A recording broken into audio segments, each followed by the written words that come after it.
Hi guys, Keir Starmer delivered a speech on Monday where he laid out his 5 plans for the UK under a Labour government. Now this isn't a party manifesto, but more goals he wants to put in the minds of the public as to what they can expect a programme for government to be built around. However, the elephant in the room, Brexit, was of course on everyone's minds, as the Prime Minister Rishi Sunak was meeting with the European Commission President Ursula von der Leyen. Starmer was asked about migration, and his answer wasn't great. Have a listen to this. Thank you very much. A question on migration. You have just talked about the young living in the country, but we also know that this country desperately needs workers, mostly low-skilled ones, and there are more than 1 million job vacancies, and the NHS itself needs more than 120,000 new workers. But you previously said that UK businesses must win off cheap labour and that the low-pay model for growth is no longer working. So how can you find a compromise? How can you fix this issue of job vacancies? And are you ready to relax the rules on migration if this situation persists? And secondly, very quickly, as today is a big Brexit day, apparently, if you become PM, what would be your first concrete act to have a better relationship with the EU, as you promised? Thank you. Thank you very much. Look, on this question you raised, it's obviously a huge question. It came up at the CBI conference that I did in the tail end of last year in October, I think, and also at the NFU conference that I did last week. And I was clear to both of those audiences that we recognise the short-term problem. And we're not going to be anti-business or anti-growth or anti-farming about this and allow short-term problems to create long-term problems. But we do have to get ourselves off the idea that migration is the answer to all of our problems. We've had a skills problem in this country for decades. Before Brexit, I was the shadow immigration minister, and I went around the country talking to businesses and asked them a simple question: what's the single biggest impediment to your growth in the next 5 years? To which the answer was skills. We don't have the skills we need where we need them. So we've got to fix that. Okay, but you just said before Brexit. Before Brexit, the biggest requirement the businesses had of government was to increase skills.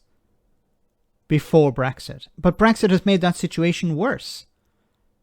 Now, I understand that what he has to do here is he has to try and keep the people who supported Brexit on board here, and it's not, and I don't even think it's at that stage. I think it's more, people don't want to talk about Brexit anymore. People don't want to open up the old wounds of Brexit. So instead of talking about the consequences of Brexit and the problems Brexit has created, he instead is going to talk about, we can train up our own workers. But the problem with that, as we know, is that where the jobs are isn't always where the workers are. So the skilled workers you need aren't always in the location where there are job vacancies. And if you want people to relocate, there are costs related to that. And if we're talking about so-called low-skilled work, that's obviously low-paid as well. So people can't commute because they end up having no money to pay the bills or feed their families and feed themselves. Or they relocate, but the cost of relocation is very high. That's why in the past, when the UK was a member of the European Union, a company could put a job placement on their website. Workers from all over Europe would say, oh, look, there's a job in Manchester. What I'll do is I'll relocate for the period of that contract. I'll rent an apartment or whatever in Manchester, do the work, and then return to my European country once the contract is finished or the job is up. Or I'll stay and look for another job, or maybe my contract will be extended. And that's why it was easier for companies to bring people in, because they were more flexible. But if you have, and you can apply this to any country, to get people from far away, when we're talking about maybe 10, 15, 20 miles away or 100 miles away, the incentives have to be either to increase wages or to provide some sort of package for them if they want to relocate. While if you have workers from abroad, you can say, this is what's available. Do you want it? Take it or leave it. Starmer doesn't seem to understand that.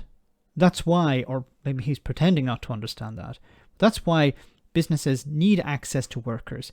And of course, it takes time to train people up.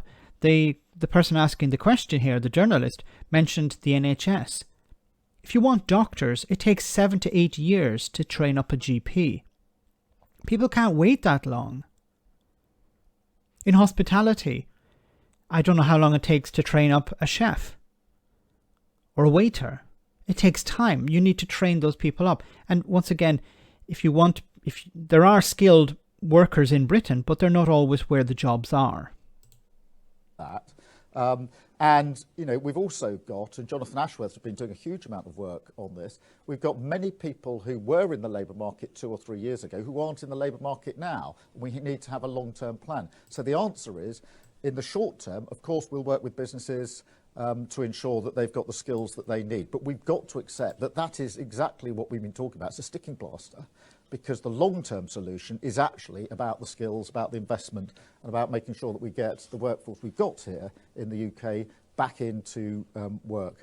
On Brexit, I strongly believe that the single most important thing for an incoming Labour government is to restore trust and credibility in the process. We've been bedevilled in recent years by a lack of trust. We'll see where today gets us with the protocol, but certainly in all my dealings and conversations, it's a basic lack of trust that's been the single biggest impediment. Thank you very much. No, apologies for the audio because he keeps moving around when it comes to the microphone. But in this part of the interview, he's correct. Yes, trust is fundamentally a problem here. The EU, in their negotiations with the UK government when Boris Johnson was in charge, was okay. You don't want EU officials in Northern Ireland carrying out these checks. We'll agree. The EU said we'll agree to allow the UK to carry out these checks. We'll trust the UK government to carry out these checks. And of course, the UK government didn't carry out these checks. They were supposed to put in place infrastructure. They didn't. They were supposed to share data. They didn't. So this is why trust has broken down. Now, Keir Starmer was quite clever here not to mention that the trust had broken down on the European side, in the sense that the European Union no longer trusts the UK government, or trusted very little, which is the more important point, because the European Union is not changing anytime soon. The UK government is changing. So it's important that trust is rebuilt with the European Union. The European Union haven't broken the withdrawal agreement or the protocol. The European Union doesn't have any problems with what was put in place. It's the UK government, and the UK government, of course, made up of Brexiteers and sort of other headbangers within the Conservative Party. Those people have eroded trust. And it's not just with the European Union, it's with the Irish government and with the United States. Keir Starmer has a mountain to climb to rebuild that trust. I think he can do it. I think he is the right person for the job. Unfortunately, when it comes to other issues of Brexit, I think he's on the wrong track. Let me know in the comment section, guys, what you think about all of this. As always, your comments are greatly appreciated. Thanks a lot.